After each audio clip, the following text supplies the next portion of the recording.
I'm Meg from Makin Wellness. Thank you for joining me for my first live Facebook event. Today I'm going to be talking about, is your self-care a joke? And before we begin, I would like you guys to write on a piece of paper kind of what your self-care looks like from the day to day. Because there are a lot of misconceptions about what self-care is. Self-care has become kind of a joke. And what is being told about self-care that makes it a joke?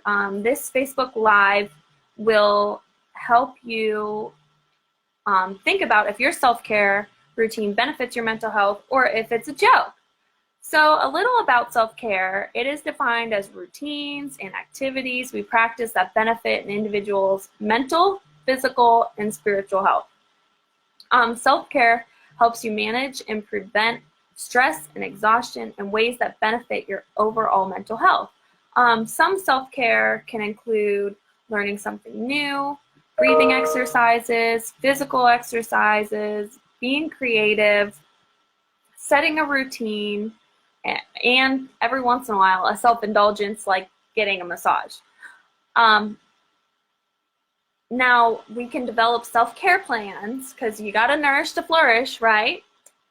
I'm not going to get really into those. I think I'm going to talk a little bit more about self-care plans next week and what those look like and how you can develop your own. But with a self-care plan, you can feel reduced stress, increased productivity, improved health, effective work-life balance, and it prevents burnout. And burnout is the state of mental exhaustion from prolonged stress. We oftentimes feel that, from our jobs.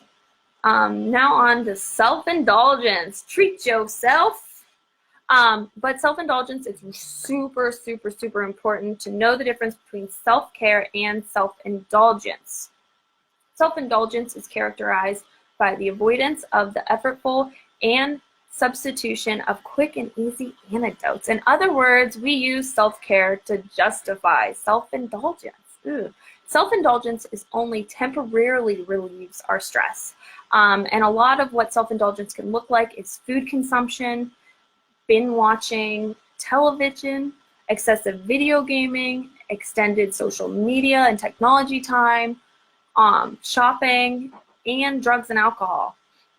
These poor coping skills can be detrimental in the future of your mental health. A little bit about like a wellness wheel.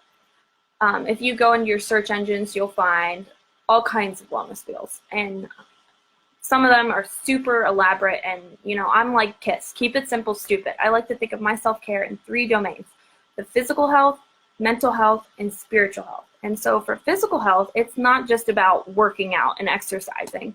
It could be as simple as activating your senses. The nose is the most important sense, right? So by lighting a scented candle or using a diffuser and taking a few deep breaths, you can really trigger your physical health and begin to relax.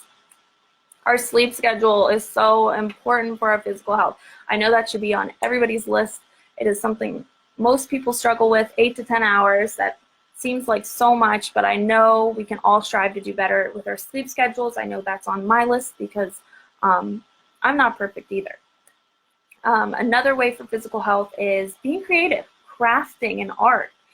Simple activities that get your hands moving is really important for our physical health during COVID. So I took up crocheting.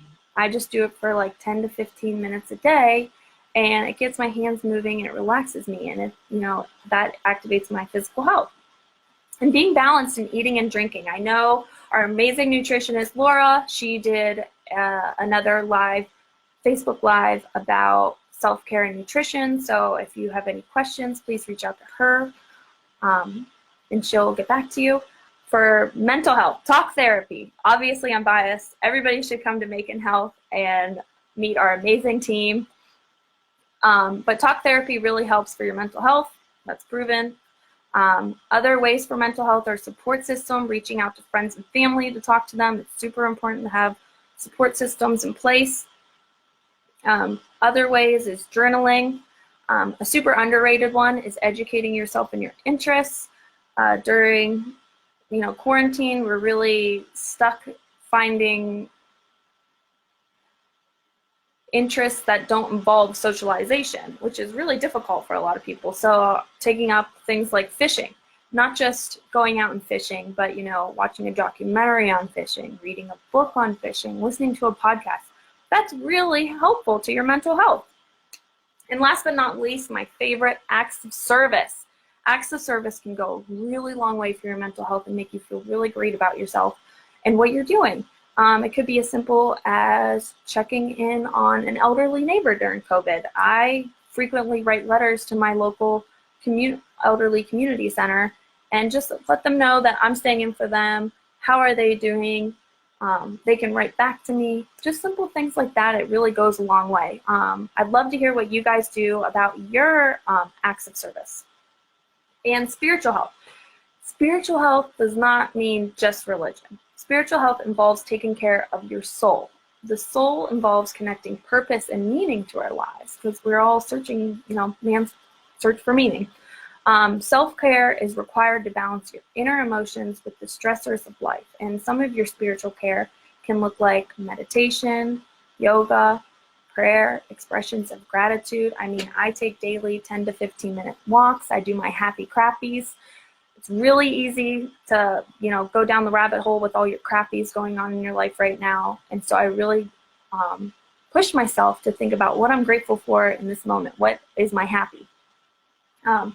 So those are really simple and easy tricks that you guys can do that involve your spiritual health. I'd love for you guys to comment about how you practice your spiritual health. I'd love for you guys, now that we kind of went over the 3 domains, I'd like you to go back to your list and determine which are self-care strategies and which ones are jokes.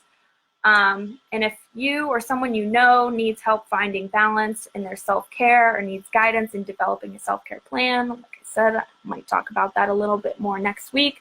But please reach out to Makin Wellness and they'll set you up with a therapist ASAP. Thank you all for joining, and remember self-care.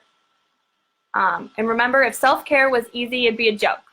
Your mental health is no laughing matter, so take it seriously every day. Bye, Makin fans and followers.